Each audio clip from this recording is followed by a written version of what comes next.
sickening. It's almost to the point where it makes you cry sometimes. Why did you do it, Chief? How many of your students have been shot and killed? 63.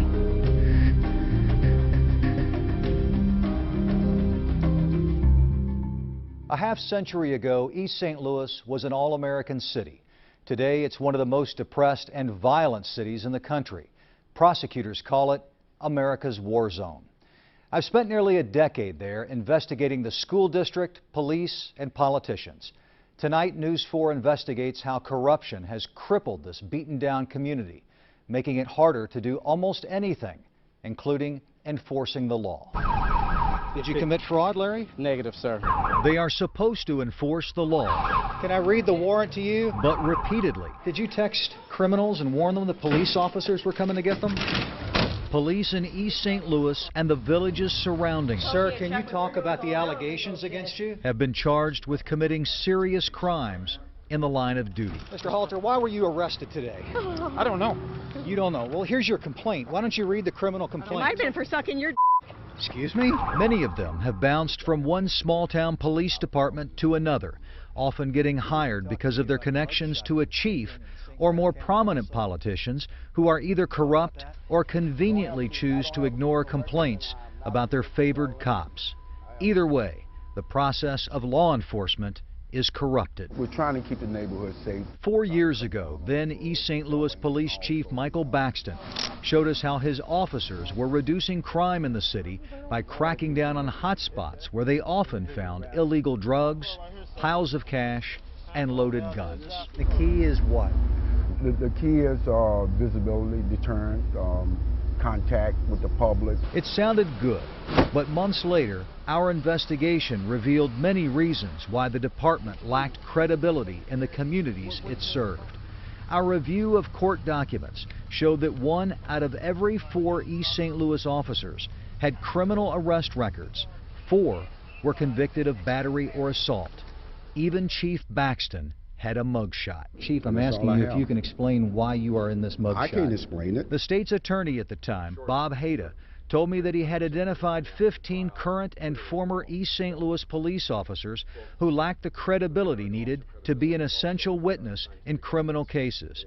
In each case, he told East St. Louis officials in writing about the officers in question. Most of them were still on the police force, actively investigating criminal cases.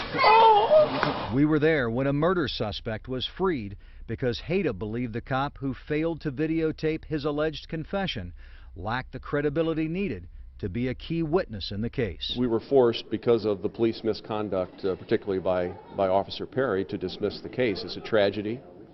It's a tragedy for the victims, the victim survivors. It's also a tragedy for the citizens of East St. Louis. The controversy over Baxton's management style grew when News 4 Investigates disclosed that Baxton told Illinois State Police they would no longer be automatically included in East St. Louis murder investigations. He claimed he would contact them as needed, then never asked for their help. 15 months later, the evidence in more than 50 East St. Louis murder cases sat in the state police offices, untouched by the East St. Louis Police Department. That is shameful. It's wrong. It needs to be addressed immediately. It's a disgrace. Annette Bowers, the mother of 25-year-old murder victim Larry Bowers, learned that the evidence in her son's case was still stored at state police offices in Collinsville and had apparently not been reviewed by East St. Louis cops for at least 15 months. You letting murderers walk around in your city and it's sitting in the vault?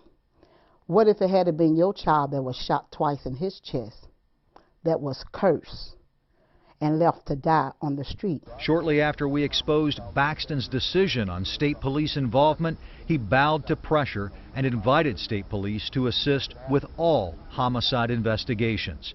But the credibility problems went much deeper than just Chief Baxton and some of his cops. We're going to make sure that everybody we hire has a clean record. Back then, Anthony Tarvin was the chair of the East St. Louis Police and Fire Board. Our investigation also revealed that Tarvin had been accused of aggravated assault, and battery in 6 different incidents during the previous 2 decades. He was not convicted in any of those cases. You are on the Police and Fire Board. Do you think that your record should disqualify you from that position? It hasn't. Not long after our reports, Tarvin and Baxton both resigned, even though East St. Louis Mayor Alvin Parks continued to support them. Chief Baxton. Yes, sir. Baxton became the police chief in Allerton, a small village just south of East St. Louis. He had hired his son Michael Jr. as a cop in East St. Louis. He hired him again in Allerton, and this time made him chief of detectives. In Allerton, 2 women accused Baxton Jr. of violating their civil rights and roughing them up physically during police investigations. I got slammed on the hood of his police car several times. So he was actually dragging her across the gravel. Yes, out of her clothes. Out of her clothes? Yes, she was naked. out of her shirt, naked. They also accused his father, the police chief, of failing to properly investigate those complaints. So per my department policy and procedure, I'm not allowed to speak with you. You have to speak with the chief of police. In Allerton, village leaders may proclaim Jesus as Lord, but criminals ran the government, so public officials are often cut a lot of slack. Last year, our investigation found the city administrator and public works director were both convicted felons who had recently served time in prison. Mr. Halter, you're accused of a very serious crime in this criminal complaint. Can you address this? Now, Allerton Public Safety Director Harry Halter is facing a charge of official misconduct. He also owns a tow lot that got the city's impounded vehicles and was widely accused of charging the vehicle's owners ridiculously high storage fees. The men, women, and children that live in these struggling neighborhoods deserve credible law enforcement. We can't break the cycle of poverty. We can't break the cycle of violence. We can't give these kids some kind of chance at a future if there is no public safety. No comment. None of that bothered Allerton Mayor Randy McCallum, who repeatedly supported the public officials who were investigated, charged, and in some cases convicted of crimes. But that's not surprising. Allerton's tolerance of official misconduct goes back decades. The people here loves me. They come by to see me, they call me. They wish I was mayor. Callie Mobley became mayor of Allerton in 1981, serving 19 years in office. After she became mayor, her husband Jimmy got promoted to run the streets department. Federal prosecutors allege the couple stole more than $240,000 in cash and services from the poverty-stricken village. Ms. Mobley was convicted of tax evasion and served 2 years in prison. I think corruption is a big problem. How do you define corruption? What is corruption? I guess I'm going to use your word that you said, crook. And I didn't like the sound of it, but it's true. I think that we as a people that goes into things like that, I think that we think that maybe we can get away with something. I never wanted to get away with anything. I mean, once they say, you did this and you did that. Up until that point, you were getting away with it. But I always felt bad. You felt bad while you were getting away with it. Yeah. But you kept doing it. I know. So you couldn't have felt too badly. Well, I felt bad. Her story is a lesson of the poor bowing to temptation. Mobley says when she first became mayor, she was making only $600 a month. Then, because she had access to more money and power than she ever imagined, she essentially got the keys to her own kingdom, and she quickly abused the privilege. Because you were breaking the law, you were able to get a better quality of life. But it was wrong. It was wrong. No one would excuse it. No. But you were and able I to buy. Want them to. But you were able to buy nicer clothes. Yeah. You were able to buy a nicer car, right? Right. Probably nicer furniture. All those things because you were a crook. That's what you said. You got to change that name. But is that right? You get the dictionary, you're going to find another word for that. But yeah, you're right. But in fairness, you were a crook. Yeah. And it's hard to accept that. I don't like the terminology, but you were right. You're right. Others followed her example and also paid the price. Early this year, federal agents raided the home of then-Mayor Randy McCallum. who eventually pleaded guilty to stealing $1,000 from the village and attempting to deal crack cocaine. Just a few months after we confirmed Chief Baxton's 30-year-old felony convictions, he was caught in a federal sting operation after stealing what he thought was police evidence. A few months after what was then a still secret sting, East St. Louis rehired Baxton as police chief. 7 weeks later, Baxton pleaded guilty to theft and lying to federal agents. Do you feel like you made a bad decision when you hired Michael Baxton? No. We interviewed East St. Louis Mayor Alvin Parks the day after Baxton pleaded guilty. Mayor, you have to know how this looks on the city of East St. Louis. You hire a chief who stays here for 7 weeks. What do you want me to do, Craig? And then he pleads guilty to 2 felony counts for misconduct and theft, lying to federal agents, while he's the police chief of one community, and he lied to them while he was the police chief of your community. Okay. I mean... Is your job to punish us now? Are you here to crucify us? We turned the page when Mike Baxton resigned yesterday. We hired a new chief. We are here to pray with, work with, and fortify that new chief of police and the East St. Louis Police Department. Why did you do it, Chief? But that culture is tough to change. On the day Baxton pleaded guilty, a uniformed police officer driving a marked East St. Louis police car picked him up and drove the former chief to his car. That driver, Officer Rudy McIntosh, had been an informant for federal prosecutors during a previous criminal investigation into corruption in East St. Louis city government. Do you really think it was appropriate? Really? Yeah. That misplaced loyalty for the former chief happened on the first full day in office for Mike Flory, the new police chief. No, that was not an appropriate thing to do. During the last 2 months, state police and federal agents have joined East St. Louis Police on a series of initiatives that have helped solve old murder cases and crack down on violent crime. The efforts have been so successful that they're being expanded. When we come back, the high price of a beaten-down housing market and its impact on the poor.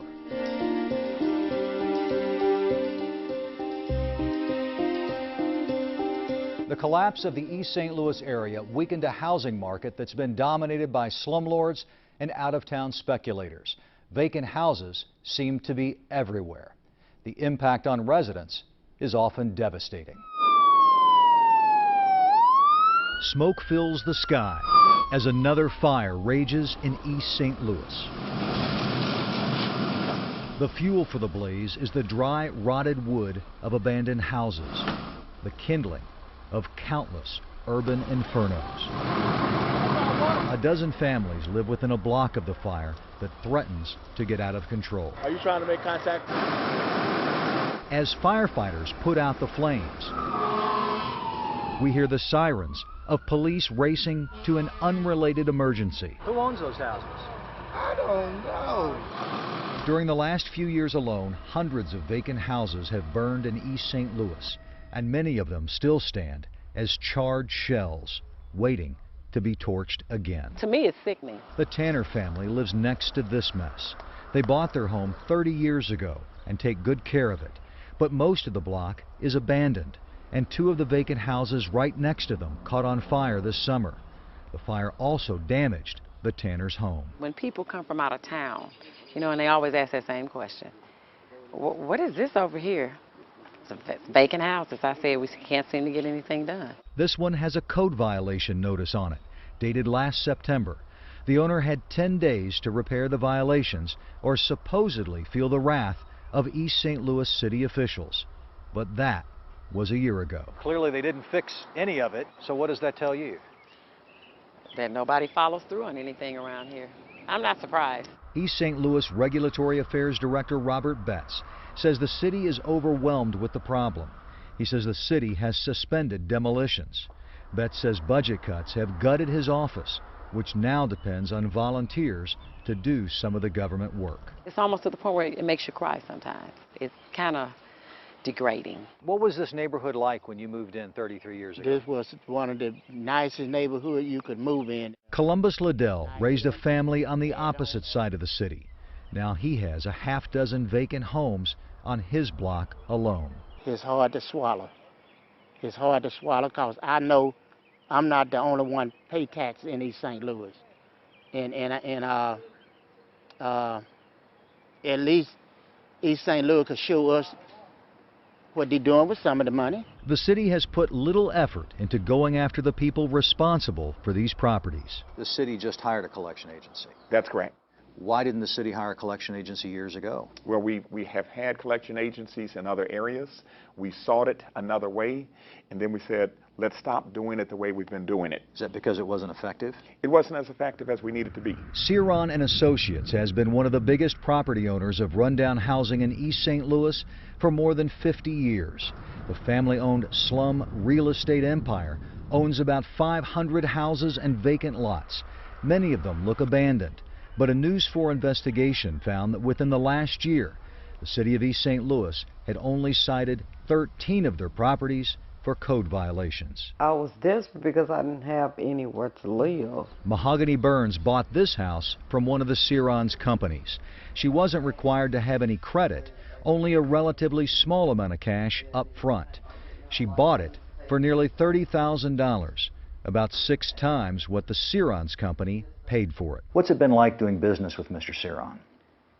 It's been like hell. The kitchen needs major repairs. A bedroom is missing a large part of the ceiling, and the roof appears rotted. It looks like it's wet. It looks like it's gonna fall in. The basement smells of old sewage and mold. The sheetrock is coated with what appears to be mold, and exposure to it could create health problems for her. That's why I keep the door shut and I don't come down here. Ms. Burns pays $400 a month, plus the property taxes, utilities, and is responsible for all repairs. The one-year agreement has a final payment of $25,935, and it's due in 7 months. Do you think you'll ever pay off this house? No. They know I won't.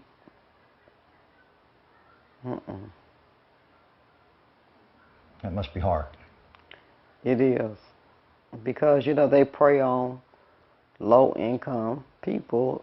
They think they're getting a deal. Over the last 4 years, we've interviewed other people who misunderstood their contracts with Ceron and Associates and realized too late that they got a lousy deal. The impact of that news was often heartbreaking.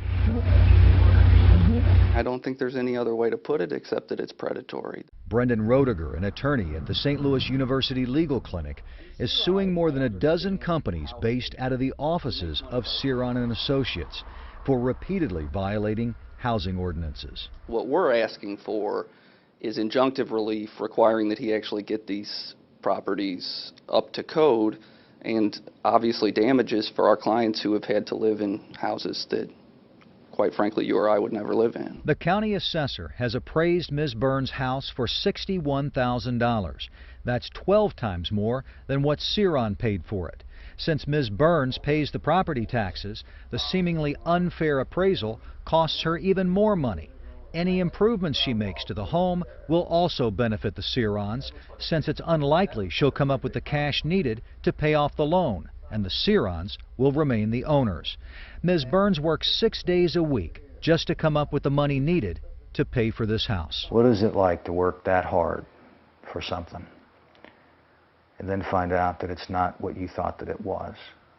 It's really hard. You know, it's disappointing because he prey on the low income. You know, I mean, you know, you can go get his list of houses. You're not going to find anything in Belleville. You're not going to find anything in Collinsville. You're not going to find anything in Granite City. Everything is going to be right here in East St. Louis or Washington Park. If you're not embarrassed by the way that you're operating these properties down here, why don't you just come out and talk with us about it? Over the summer, we made repeated attempts to interview company founder Ed Ceron and his son John, but they refused. I need to talk to my son. Actually, we need to talk to you. 4 years ago, we caught up with Ed at a charity golf tournament. Can you talk to us about how you conduct business?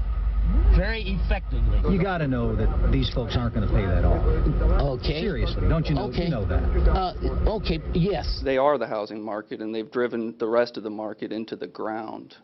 I think it's, at this point, it's hard to imagine a way out of what Ceron has created. The Cerons cornered much of the East St. Louis area market by supporting key politicians like longtime Allerton Mayor Callie Mobley. Mr. Sion is my friend. He's a nice man. Mobley admits she never cited any of the Sirons' properties for code violations during her nearly 20 years in office, despite getting many complaints. The former mayor, a notorious slumlord in her own right, had a strong incentive to take it easy on the Sirons. According to records filed 7 years ago in the Mobley's bankruptcy case, they owed Siron and Associates $217,000 for property they purchased from the land baron. Most of the Mobley's net income was used to pay off that debt. Has that been good for the area? That it's so much under his control? I think it's been, you know, when you look at a small area like this, I think it's been good for it because there's people that, like I said, could not afford to go to the bank or to maybe other real estates and say, well, look, I got $500, I want to put it down on. They don't have the credit, and you know what I'm saying. And I just want to be fair. To use her words, to be fair, it's impossible to understand the deeper impact of the Siron influence unless you examine the role of vacant house fires in the East St. Louis area. A decade ago, the Illinois Fair Plan, the insurance group for Illinois residents who can't qualify for any other insurance, stopped insuring houses in the East St. Louis area owned by the Sirons because they had so many fires and the insurance group's payouts to the Sirons were so high. That means residents who live in Siron homes can't get fire insurance either. Apparently you did admit that your properties have an unusually high number of fires. Numbers speak for themselves. Do we have a lot of losses? Certainly.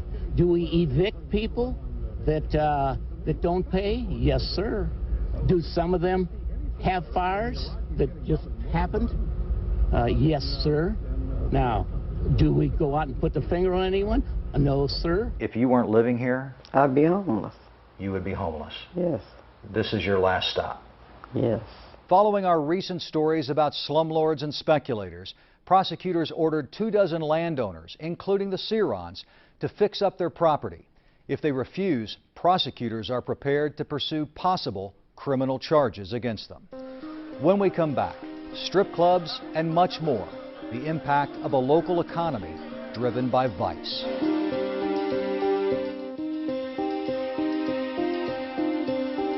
Strip clubs, food marts charged with selling illegal synthetic drugs, and overnight nightclubs with histories of violence.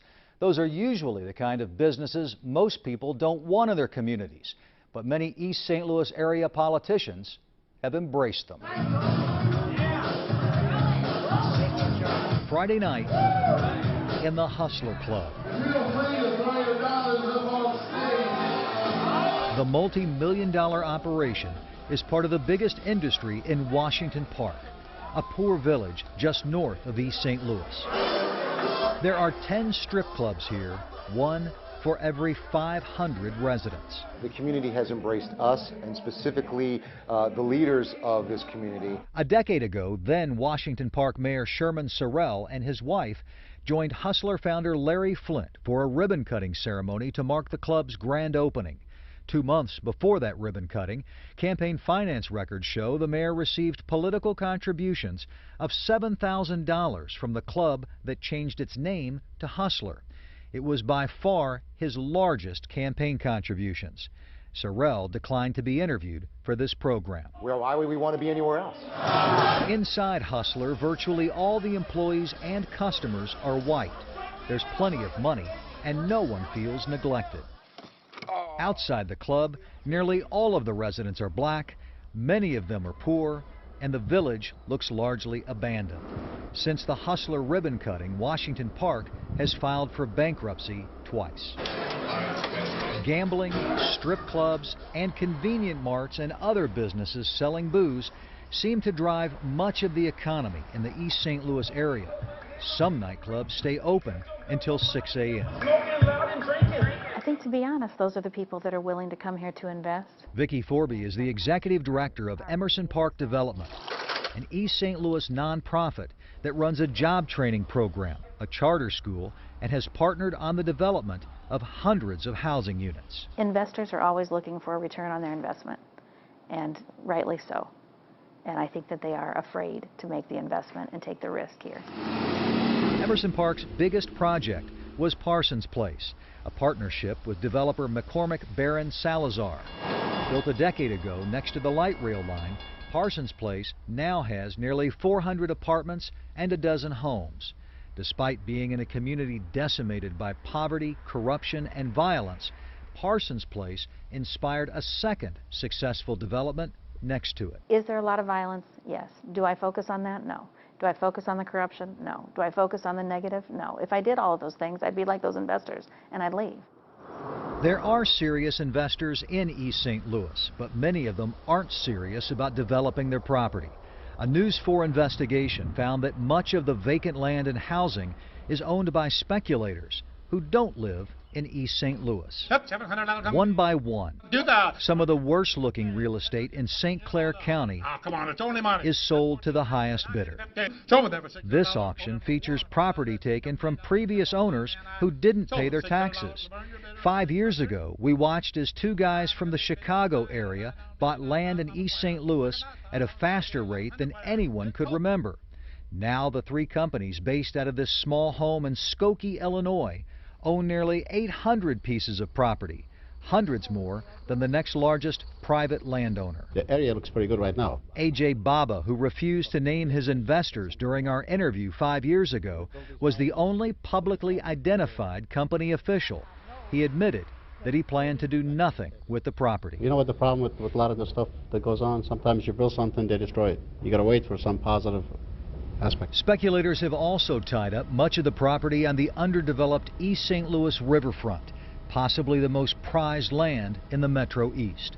Although city leaders have often talked about ambitious plans for this area, those plans often failed partly because there was never a unanimous agreement on how to develop it. Sometimes it feels like it's a fight to make things happen. In other words, East St. Louis is often its own worst enemy, and it's been like that for a very long time.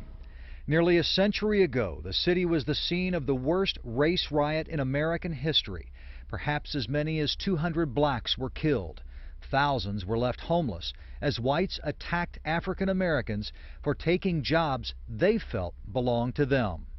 During the first 30 years after World War II, the East St. Louis area lost tens of thousands of jobs as employers moved to less expensive places to conduct business. And in the late 60s, 70s, and 80s, thousands of whites left for the suburbs. Why do you think it changed? Oh, no, I couldn't explain that to you. I would like to know that myself, why they all ran away. The white people? They all ran away. How long did it take the white people to leave? You know, I can't think, not too many years. They didn't stay, they left. Helen Lewis was the first black woman in her Washington Park neighborhood. I think they didn't want to live around us. Did you see white people leaving when there was only one or two black people here? Or did it take more black people to come to the neighborhood before the white people left? Well, when the more black people come in, they left. That's when the white people left. So you think that some of the white people thought it was maybe okay for just a few black people to live here, but not a lot of them? There were a lot of them, but a lot of them moved in. And when more black people moved in, then more white people left? And more white people left. How did that make you feel when that happened? Yeah, it was kind of crucial. Did it hurt? A little bit. The so-called white flight left a deep wound for many blacks left behind.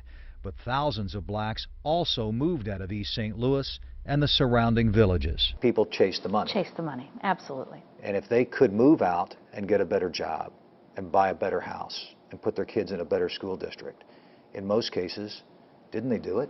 Wouldn't you? Absolutely. Yeah. I think that people are human, and they are going to do what is best for their self-interest first. And I think that's what happened. Now, according to the latest census figures, 98% of the people living in the East St. Louis area are black. 4 out of 10 East St. Louisans live in poverty, more than triple the state average.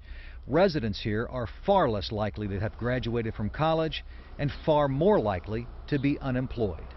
Repeated scandals and criminal prosecutions of public officials have prompted even less confidence among investors who might be willing to conduct business here. Somewhere we have lost our way when it comes to black leadership in East St. Louis. Retired nurse Phyllis McReynolds says 6 generations of her family have lived in East St. Louis.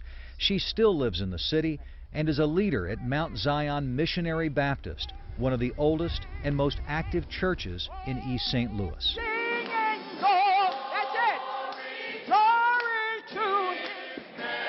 Her activities and her photo collection are evidence of her commitment to family. Years ago, she wanted to open a family-style restaurant in East St. Louis and tried to get government support, but she says city officials didn't help, and eventually her dream died. Never heard from anyone in reference to it. Never got to first base. Crown Food Marts not only got to first base, they also received millions of dollars in government tax breaks.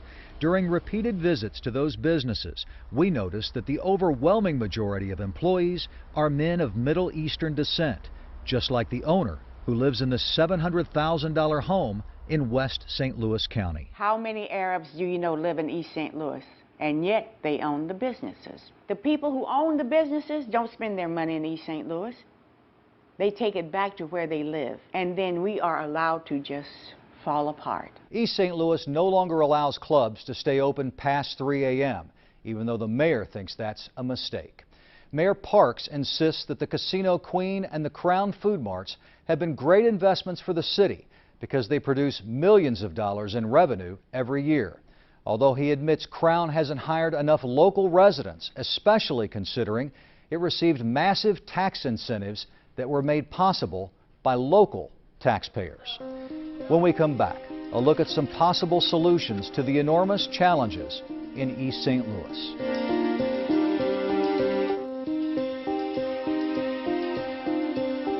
The problems in East St. Louis can seem overwhelming.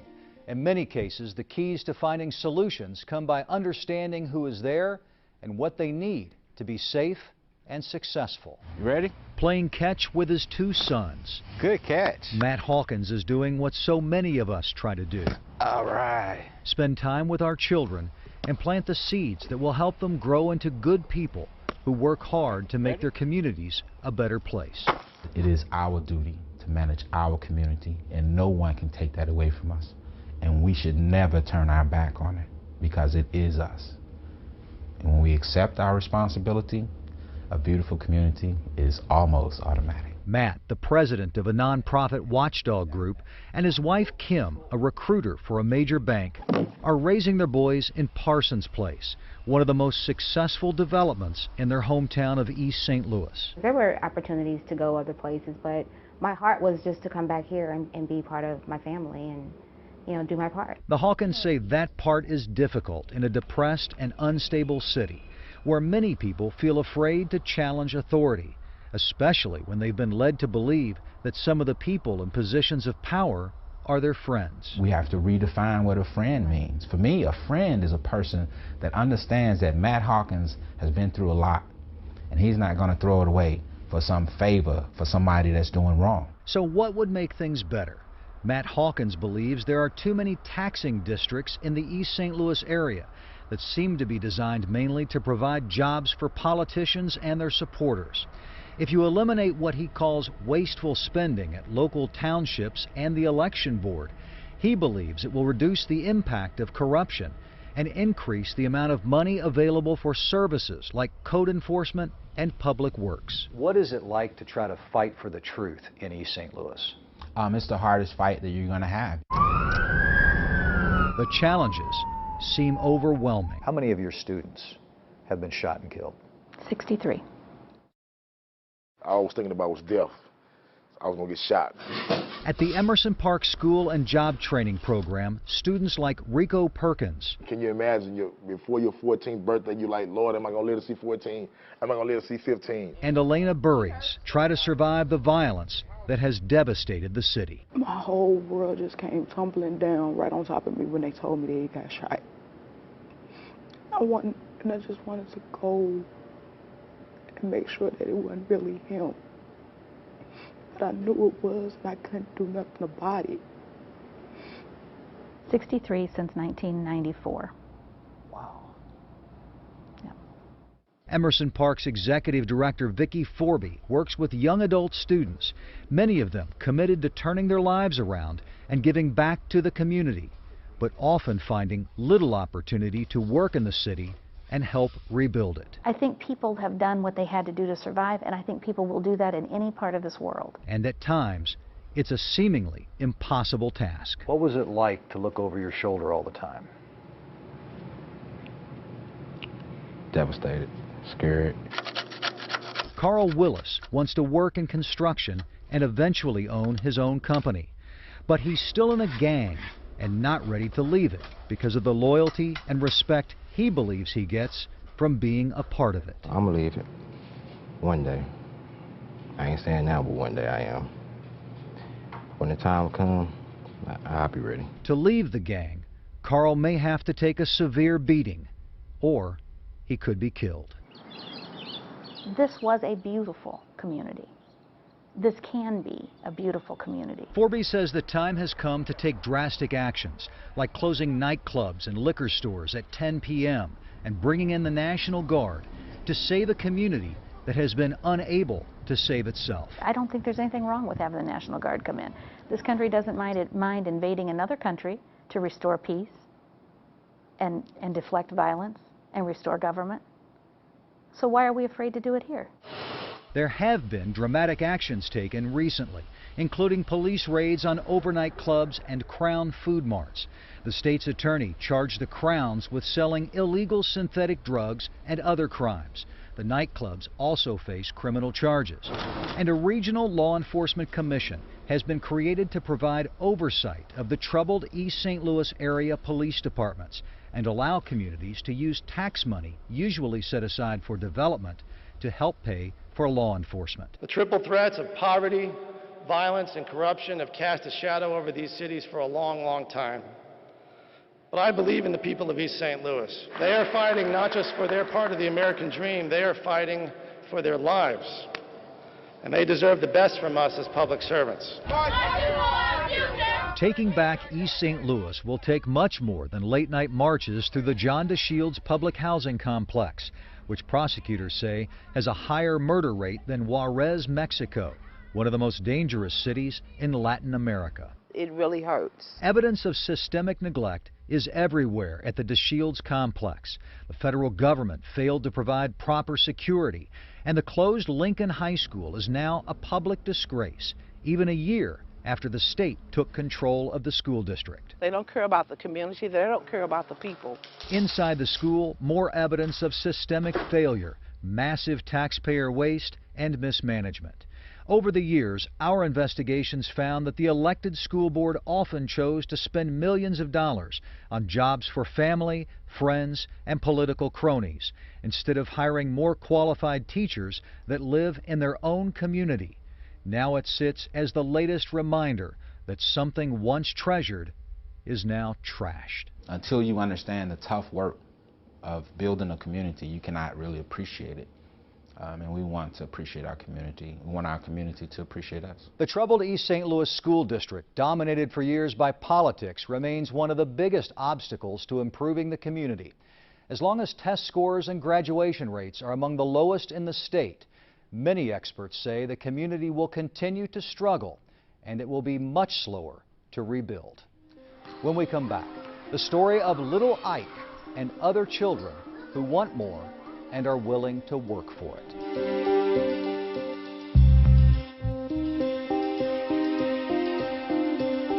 One of my favorite places on earth is an old brick building on the corner of 6th and Summit in East St. Louis. That's where you'll find the Christian Activity Center. I served on the center's board of directors for 5 years and was even the president. But that was a long time ago, and it's not why we're telling the center's story. You see, I've seen dramatic impact that the CAC has had on hundreds of children, and tonight you will too. 8-year-old Ike Packer loves to laugh, especially at me. You know what I'm really afraid of? I'm afraid of spiders. We met little Ike, as he's called, at the Christian Activity Center, one of the safest places in one of the most dangerous neighborhoods in East St. Louis. It seemed like a good place to talk about our fears. Do you feel safe walking down the street? Nope. Really? What are you afraid of when you walk down the street? Scared of people chasing me. People be having guns. Little Ike's fear has deep roots. 2 years ago, his 17-year-old brother Kenny was shot and killed as he walked to school. What do you want to be when you grow up? Police. Really? How come you want to be a policeman? Because you help save people. Do you know anybody who needs saving? My brother, Kenny. Your brother Kenny? How does your brother Kenny need saving? Bring him alive again. How do you help a kid like Ike?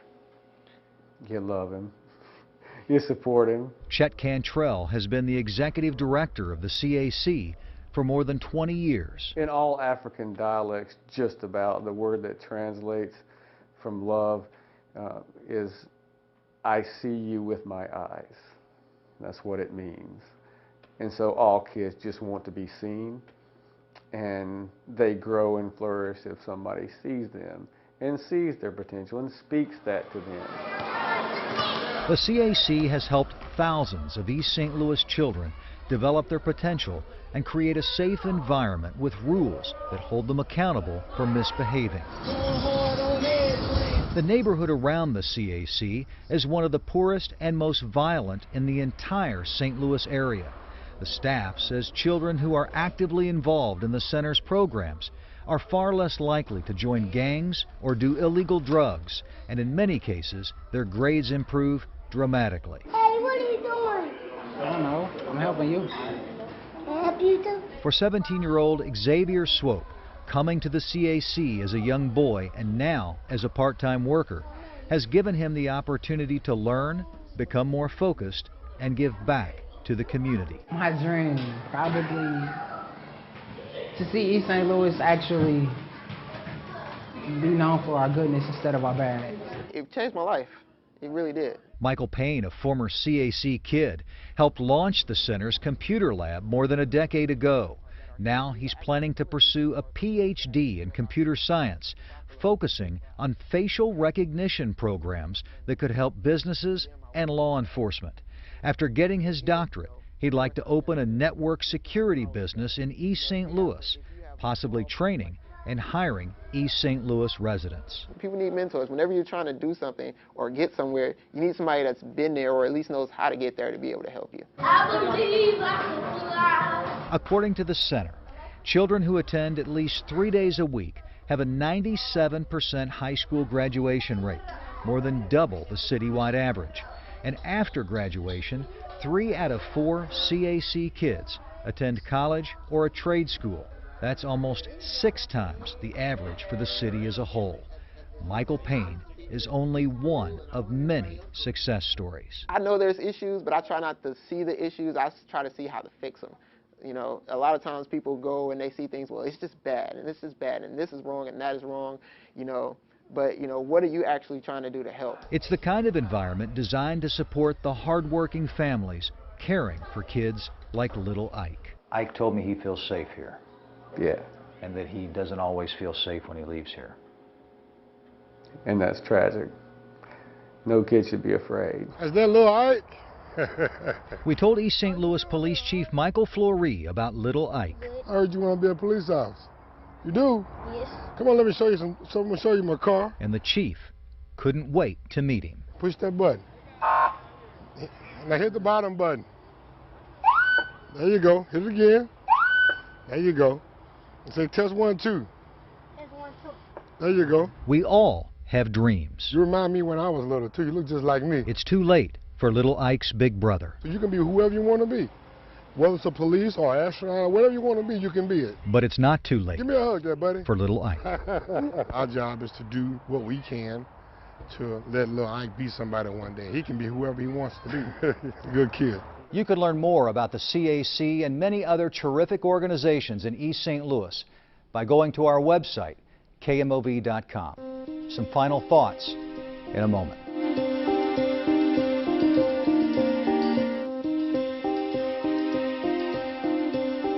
Corruption isn't new in East St. Louis. It began many decades ago with crooked white politicians and businessmen.